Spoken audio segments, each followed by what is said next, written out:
the rulers came around, demolished temples. Temple destruction. And who destroyed Somnath temple? Muhammad Ghazni. He comes from Ghazna. Ghazna is in Afghanistan. This is Ghazna. This is Bamiyan.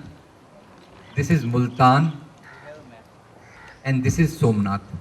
So this is a route taken by Muhammad Ghaznavi to reach the Somnath temple. Now in this 5,000 kilometer route, how much area there must have been a spread of Hindu religion? 2,000 kilometers. Now in 1 kilometer area where Hindu religion is spread, generally how many temples are there? Should we compromise at 5? 5, okay. So we compromise that it is at 5. So how much was the distance we had talked about? 2,000 kilometers and 5 temples per kilometer. So how many total temples are there on the way when Ghazni is traveling? 10,000 temples. Now, of course, I forgot to ask you a very elementary question. Did Ghazni come by air route? No. He must have traveled on this thing. So no Pushpak Viman that time. Right, no Pushpak Viman for Muslims. It was there only in our mythology. Okay, that's a good one. Okay, so he traveled this area and on his way, he saw the great statues of Lord Gautam Buddha in Bamiyan. Did he break these Lord Gautam Buddha's statues? No. Or did he think that Taliban fools are going to come later and they will destroy? Did he have intuition? No. Still he did not break. No. Did he destroy the 10,000 temples on the way? No. Why? If he had to insult the Hindu religion in order to go to heaven, right? That's how our temperature, the temperature of our blood goes up, na? That he came, he destroyed our temple, he insulted our Hindu religion. Now, if he had to insult Hindu religion, he could have destroyed any 4 or 5 temples on the way in the beginning and would have gone back. Why he had to come all the way to Somnath? Now, here comes the clue that in Somnath temple, that time there were 20,000 golden dinars. When Muhammad Ghaznavi came here, he had an army, and in his army, 35% of the soldiers were Hindu.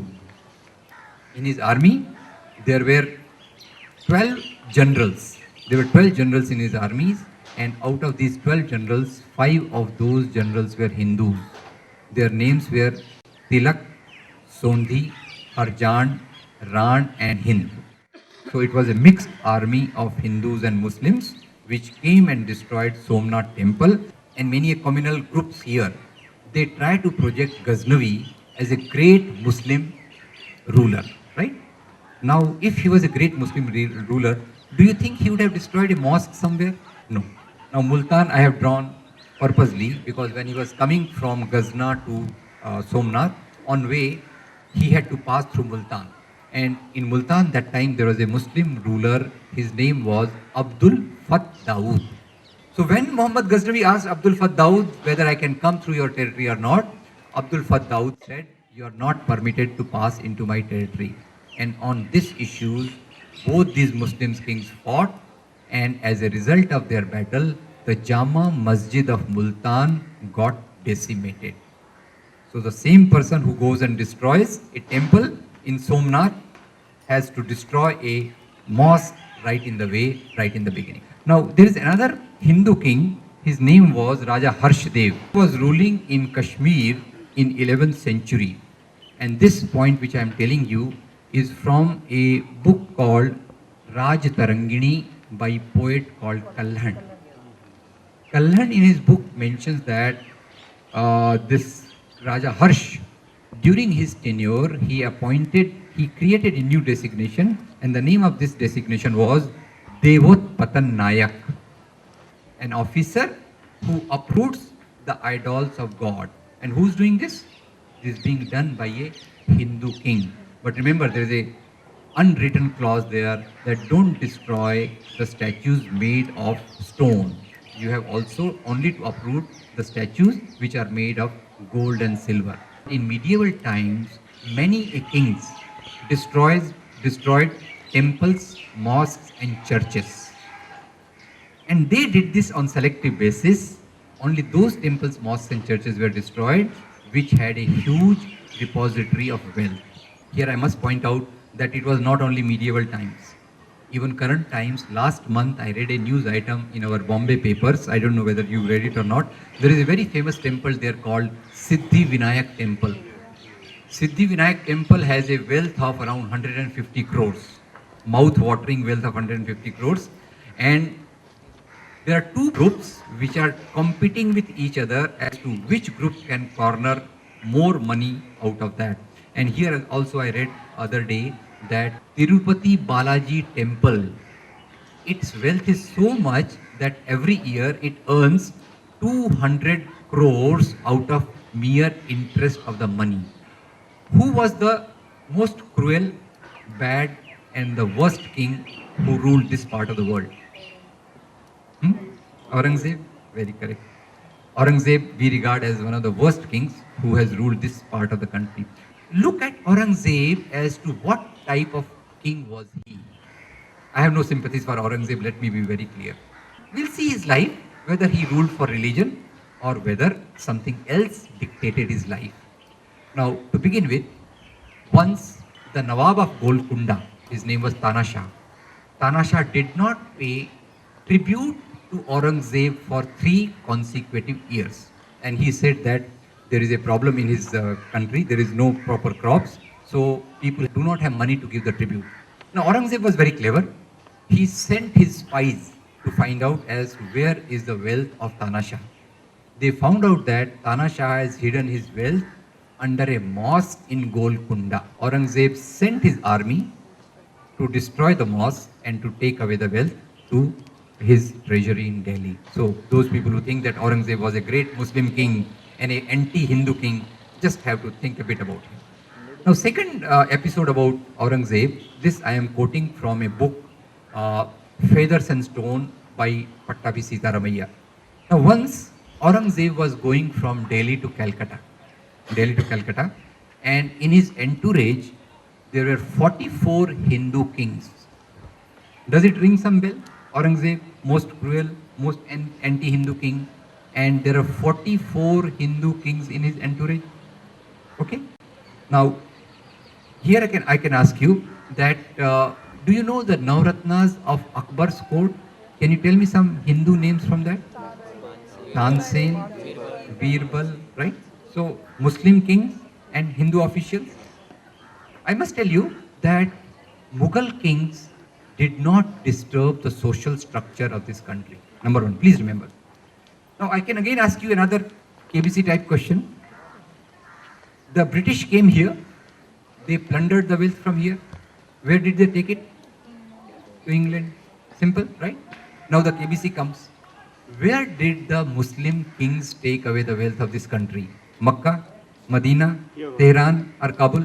Nowhere, right? So they did not take away the wealth from this country. They lived here, died here, and all whatever they did was located around here. So can you see the difference between Mughal kings, Mughal rule, and the British rule? Can you see the rule? Right? Some people, their temperature boils, their blood boils whenever the Muslim kings are mentioned.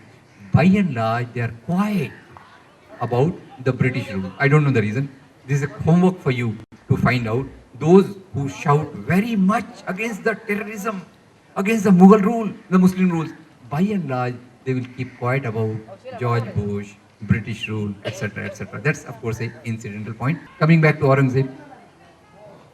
During Mughal period, the number of court officials in the Mughal kingdoms went on rising. Now, Babur, now these days, most of the politics goes on in the name of Babur, na? And if you have to derogate somebody, you can use the word Babur ki aulad. Who invited Babur to come to India? There was a king called Rana Sanga. Rana Sanga that time was having a battle against Ibrahim Lodi. Rana Sanga sent a message to Babur that you come, we will jointly defeat Ibrahim Lodi and we'll rule the country jointly, right? Babur came in partnership, they defeated Ibrahim Lodi. Later on their partnership had a problem. Babur defeated Rana Sanga and he became the emperor, right? But we were talking about 44 Hindu kings in the entourage of Aurangzeb. I must point out that during the reign of Shah Jahan, the number of Hindu court officials was 24%. And we think the Aurangzeb was the most bigoted Muslim king. In his reign, the number of court officials who were Hindus was 33%. Now again, one more question. Who was the chief Senapati, chief general of Akbar? Raja Man Singh, who was one of the major generals of Aurangzeb?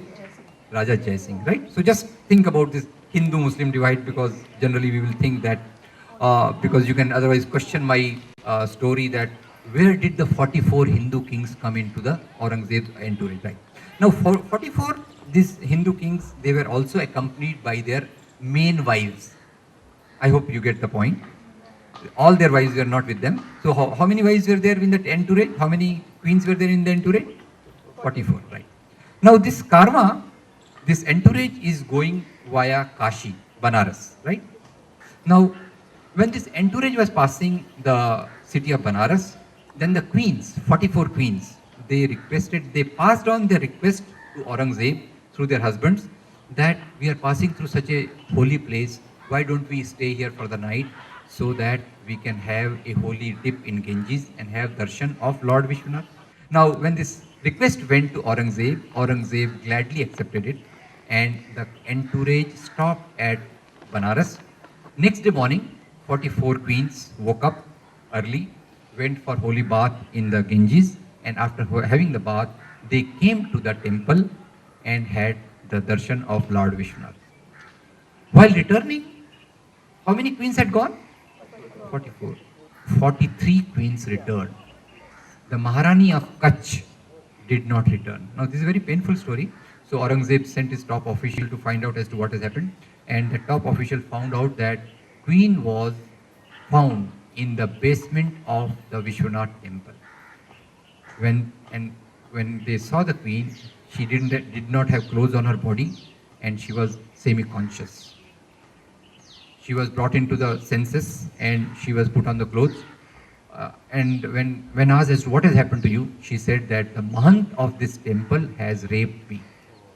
So this was such a painful thing for most of the people, that Aurangzeb gave death punishment to that mahant. And then the king said that this place has become defiled. On the top is the Lord Vishwanath idol, and on the bottom such a dirty thing is going on. The place has become unholy.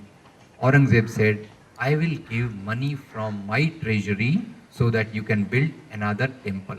Same, I mean, you said he is the most horrible king. So he gives money from his treasury so that another temple can be built where the idol of Lord Vishwanath can be located. If you go to Kashi Vrindavan area, you will see a temple where the Lord is adorned with gold ornaments whose weight must not be less than a kilogram. And the pujari of the temple has a farman from Aurangzeb.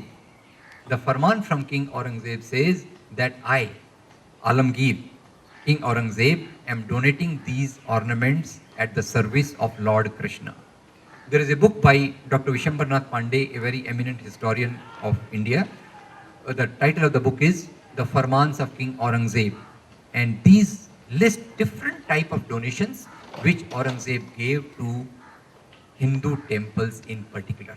Once Maratha armies went on to attack Tipu Sultan in Srirangapatnam. Right? Maratha armies, Hindu, Tipu Sultan, Muslim. Now these Maratha armies, when they went and attacked Tipu Sultan, they could not defeat Tipu Sultan. They were coming back. On way back, they demolished the temple in Srirangapatnam.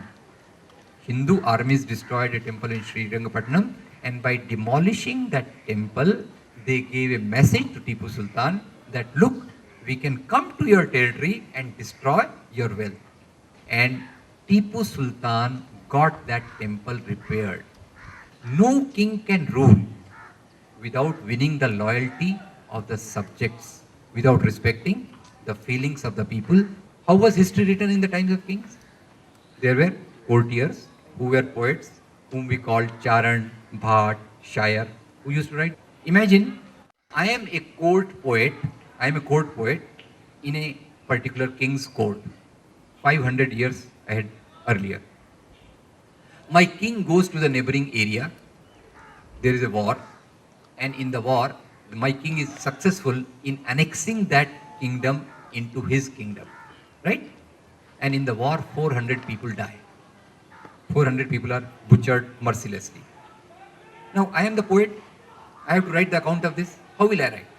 Will I write that my king is so cruel that he killed 400 people to annex the neighboring kingdom? Will I write this? Why? If I write like this, what will happen? I will be the 401st, right? I will be the 401st. I will not write like this. So what will I write? My king is so brave.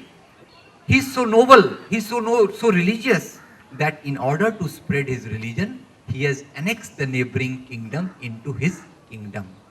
So all the annexation. Here please note, jihad, crusade, dharma yudh. These three words coming from three traditions. What is the meaning of the jihad? Whatever the meaning, religious meaning, I will not go into that. But most of the kings took the cover of religion in their expansionist programs. They wanted to expand their empires, and always Hindu kings use the word that we are doing dharma yudh. So if I am a Hindu, I will say dharma yudh, very good. Jihad, very bad. Crusade, very bad. So now the history has become very simple. You don't have to think much. Just see the religion of the particular king. If it matches with your religion, that is excellent. So if the king belonging to your religion goes to Kabul and Kandahar, Bali and Sumatra, it's a brave act. But if the king from the other religion comes and rules here, that's a very bad act. So this is what history has been reduced to in the hands of the people who are very short-sighted, very narrow-minded. And the crux of the history, what should be the crux of history? Why we should study history? How should it guide us? The basic thing about history, production, social relations, people, their plight, I think that should be the focus of history, and that has been lost.